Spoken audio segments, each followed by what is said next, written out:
Fala pessoal, Isaac aqui.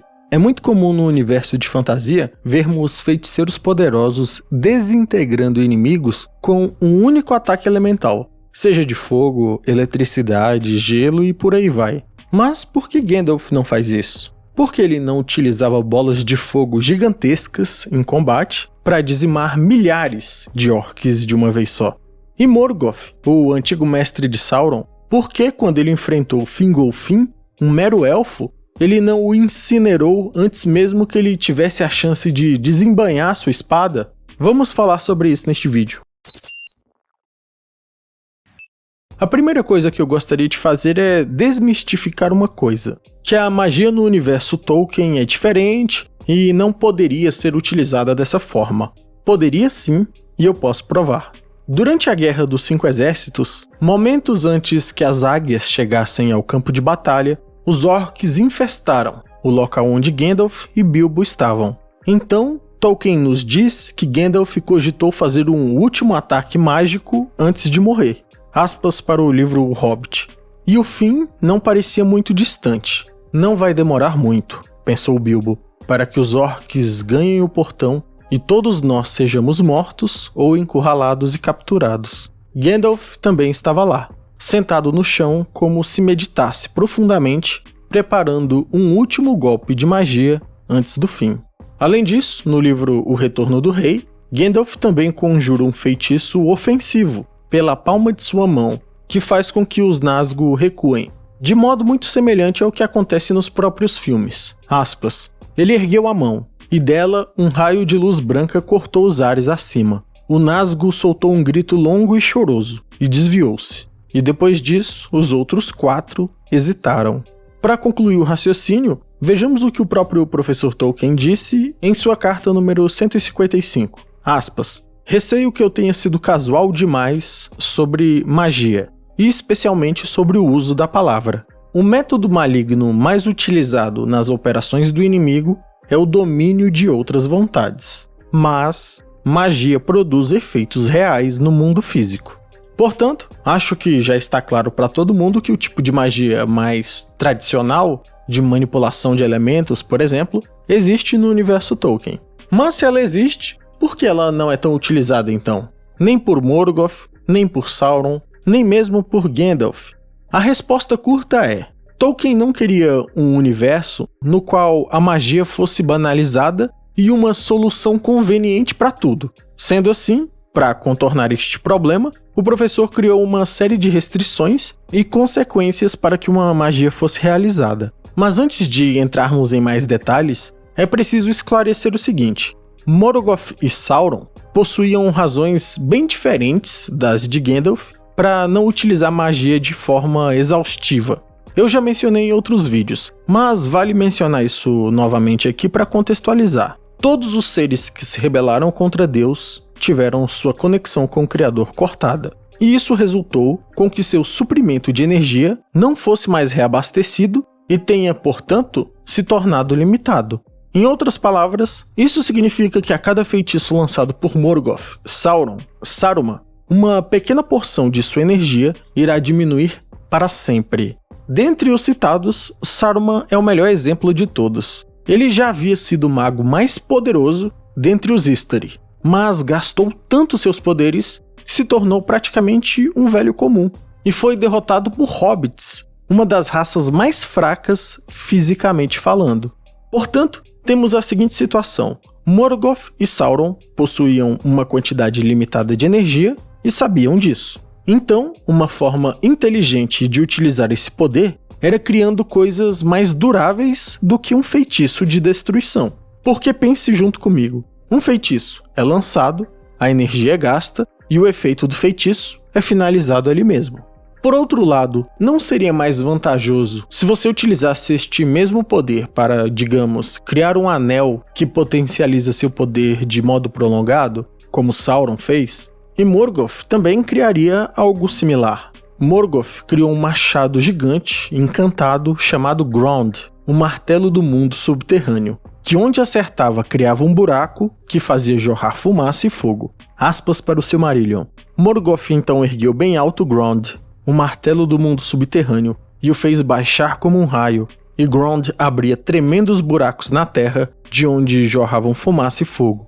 E este martelo é somente um pequeno exemplo. O maior objetivo de Morgoth era dominar o próprio planeta. Neste sentido, o que era mais vantajoso para ele? Lançar um feitiço de fogo ou criar dragões gigantescos que cuspissem fogo quantas vezes ele quisesse. Morgoth criou todo tipo de abominação na tentativa de que sua limitada energia perdurasse na forma daquelas criaturas que ele criou. Dito isso, voltemos à pergunta do início do vídeo. Por que Morgoth, durante o duelo com o elfo Fingolfin, não se utilizou de feitiços para incinerar este elfo insolente que ousara desafiar um Vala para um duelo? Resposta: porque Morgoth não podia se dar ao luxo. Quando essa batalha aconteceu, Morgoth já havia criado tantos seres deturpados que ele já estava preso em seu corpo físico. Antigamente, ele conseguia facilmente abandonar sua forma física e voltar à sua forma espiritual.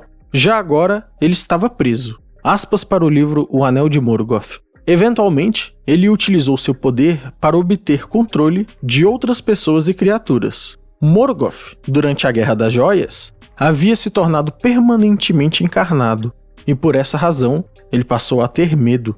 Assim, passou a guerrear quase que inteiramente por meios indiretos, ou por subordinados e criaturas dominadas. O livro Silmarillion confirma essa ideia, e nos diz que Morgoth nem queria aceitar o duelo individual contra Fingolfin.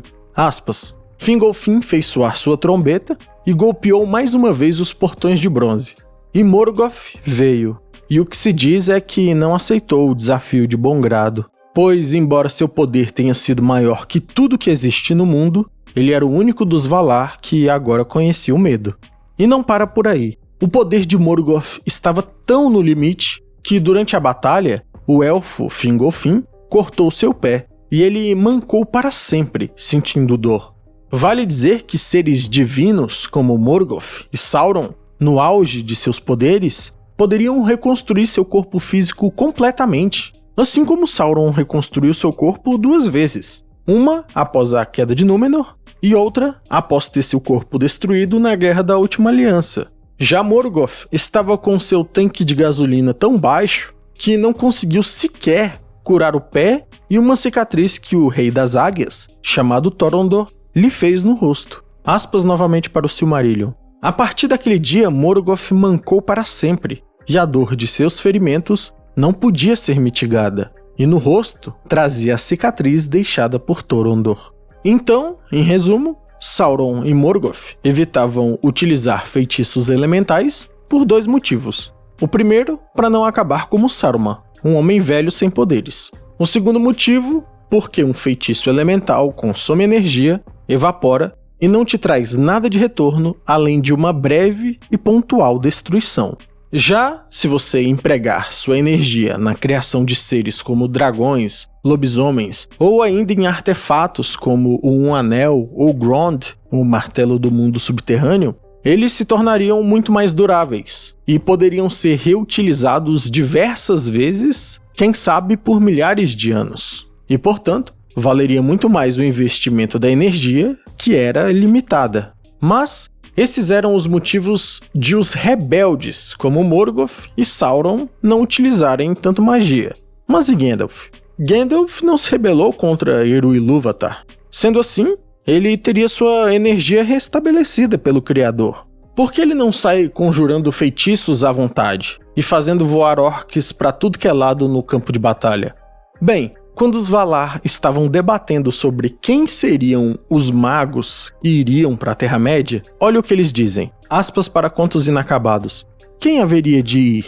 Pois teriam de ser poderosos, pares de Sauron, mas teriam de renunciar ao poder e se trajar em carne para tratar com igualdade e conquistar a confiança dos elfos e dos homens. Mas isso os poria em risco, obscurecendo sua sabedoria e conhecimento e confundindo-os com temores, preocupações e exaustões derivadas da carne. Em outras palavras, o espírito de Gandalf é poderoso e imortal, mas ele está num corpo frágil que se esgota rapidamente e fica debilitado. Como dizem, uma imagem vale mais do que 1000 palavras. Vejam o estado que Saruman fica após utilizar magia numa batalha de vontades contra Sauron por meio daquelas pedras videntes. O cara está completamente devastado e catatônico.